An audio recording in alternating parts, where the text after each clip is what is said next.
In the last few years, there has been considerable confusion surrounding the Star Trek franchise, both in terms of how the Star Trek rights are divided between Paramount and CBS, as well as how the different Star Trek continuities relate to one another. Behind it all are complex rights issues. In this video, we will try to bring some clarity to the situation by first going through the history of Star Trek rights transfers. This will lead us to the Star Trek rights split between CBS and Paramount, and how this in turn caused the current fracturing between Star Trek continuities on film and on TV, and more recently digitally with CBS All Access and Star Trek Discovery.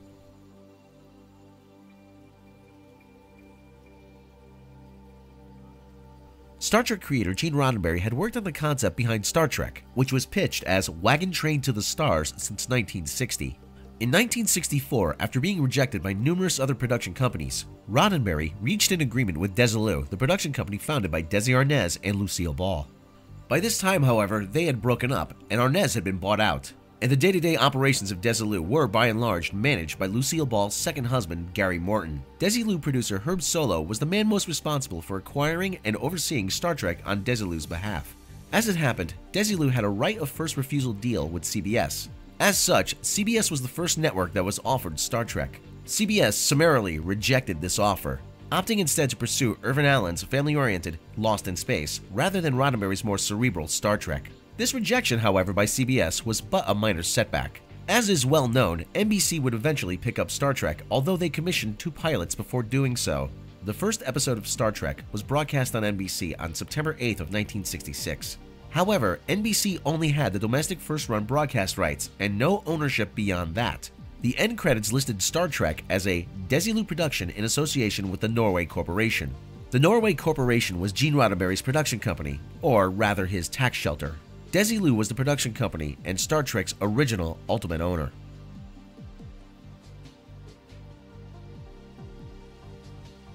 Around this time, many different mom and pop production companies such as Desilu were bought up by major corporations.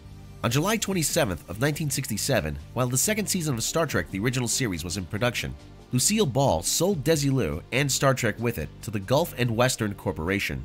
As it happened, GULF+WESTERN were also the corporate owners of Paramount, and this is how Star Trek would end up under Paramount ownership to begin with. Within a few months of the Desilu acquisition, GULF+WESTERN had restructured Desilu into becoming part of Paramount Television, a division under Paramount. The ultimate owner of Star Trek was now Paramount, who in turn was owned by GULF+WESTERN. Although they wouldn't utilize the full potential inherent in the Star Trek brand for another 2 decades, Paramount always had the ability to produce interconnected Star Trek installments on both the big screen as well as on the small screen. When they actually started doing so from the latter half of the 1980s onwards, the Star Trek franchise would become one of Paramount's prime assets and most reliable earners.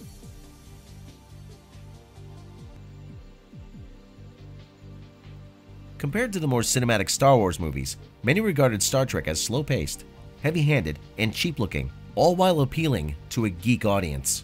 To which extent this perception is accurate is debatable, but what is certain is that it was a recipe for success. While Star Wars may indeed have had the bigger budgets and more commercial audience, the more cerebral Star Trek was still a money-printing machine in its own right. The powers that be at Paramount of the time recognized where Star Trek fit in the entertainment landscape and the potential inherent in it, and turned it into a property any other studio would have killed to have. On the small screen, Star Trek yielded massive profits for its owners, not just through syndicated reruns of the original series, but through syndicating the contemporary series, first and foremost, The Next Generation. Star Trek was extremely popular with its sizable fan base, and this in turn made Star Trek extremely popular with licensees, third-party manufacturers of merchandise like toys, models, apparel, comics, and other assorted collectibles. This licensing revenue was a considerable income stream for Paramount. Finally, there was the movies on the big screen. While they never did Star Wars money, they were reliable earners that performed well given their medium budgets. And every time a new movie was released, the revenue generated by the past catalog, and especially the revenue generated by merchandise, further filling Paramount's coffers. Somewhat ironically, this licensing revenue would pose a problem for the Star Trek brand later on, which we will get back to.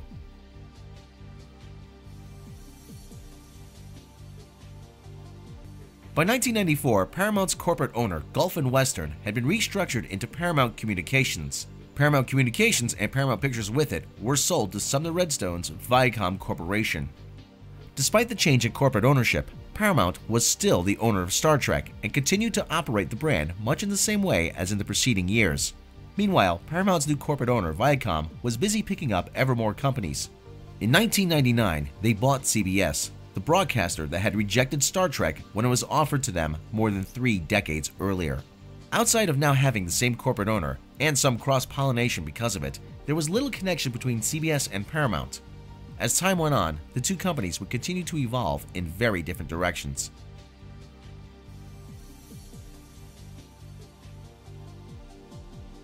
The media landscape is ever-changing, and by 2006, Viacom owner Sumner Redstone decided that the two main companies in his Viacom portfolio, Paramount and CBS, had evolved into such different companies that both would be better served if they belonged to different corporations. As such, he decided to split Viacom into two. It was a controversial decision at the time, where other corporations like Disney and Time Warner picked up several companies in different industries and kept them all under the same corporate ownership. Sumner Redstone went against the flow by splitting up the owning top-level corporate entity to better reflect what the underlying companies were doing.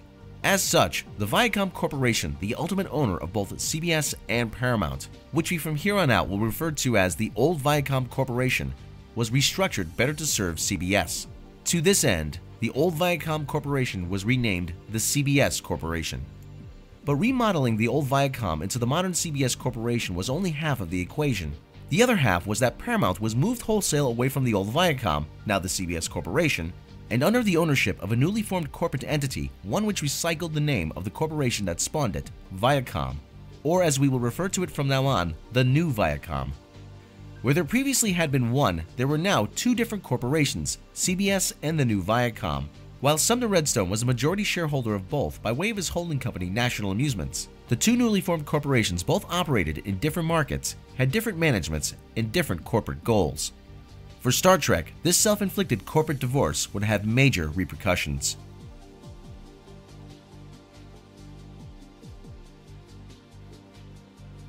Ever since Desilu was restructured into Paramount Television back in 1967, Paramount had been the sole owner of the Star Trek brand, and it was under their management that the brand had seen its heyday. They valued it accordingly, and it had followed them through all the subsequent changes in corporate ownership. That changed with the Viacom split. This time, it was the old Viacom, the ultimate owner of Paramount and therefore Star Trek, that retained ownership of the Star Trek brand, and all associated income with it as they became the CBS Corporation. In the split, Paramount got to keep ownership of the 10 original Star Trek feature films made directly under their stewardship, but they were now deprived of not just the highly lucrative Star Trek licensing revenue, but also of their ability to make any new Star Trek in any format. CBS were the only ones who could do that. The irony here is that even if they were the only ones who could, CBS had no interest in pursuing any more Star Trek. No one in CBS had been all that involved with Star Trek before or experienced firsthand the inherent potential in the brand and the revenue it could generate. Worse yet for Star Trek, it was Leslie Moonves, the executive who had canceled Star Trek Enterprise the year before, that had been promoted to CEO of the entire CBS Corporation in the split. Moonves had made some very profitable decisions before. He greenlit both Friends and ER, and he would go on to greenlight a whole host of CSI shows. But he had a well-known disdain for science fiction in general, and outside of keeping the Star Trek catalog and licensing revenue still flowing, he had no room for any new Star Trek in his plans for CBS going forward. Paramount, on the other hand, found themselves deprived of their prize asset, and they wanted it back, at least in some form. As we've covered in other videos, Paramount were very much interested in reviving the Star Trek franchise, and they hired J.J. Abrams and his production company Bad Robot to do so for them. But the only way they could make any new Star Trek movies now was by obtaining a license to do so from CBS, same as any other third party who wanted to make merchandise based on the brand. And that merchandise played a major role in how things developed next.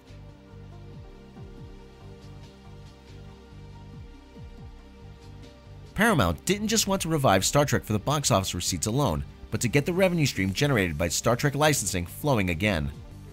CBS, however, were not willing to share any of their licensing revenue with Paramount, now technically a corporate enemy, albeit one that had the same majority shareholder as them. The solution was to issue Paramount with an alternate Star Trek copyright, which they had to pay extra handsomely for. What they in essence did was create a new Star Trek, one which visually and tonally was legally required to differ from the original Star Trek enough that it could be separately licensed. From the designs of ships and aliens, including the strange-looking Klingons, to even the colors and patterns on the fabric of their uniforms, everything had to be different. This is why Paramount and Bad Robot chose to set their Star Trek feature films in a parallel universe, dubbed the Kelvin Timeline. This way, CBS got to keep all licensing revenue based on the likeness of all the original Star Trek series, while Paramount got to keep all licensing revenue from their alternate Star Trek.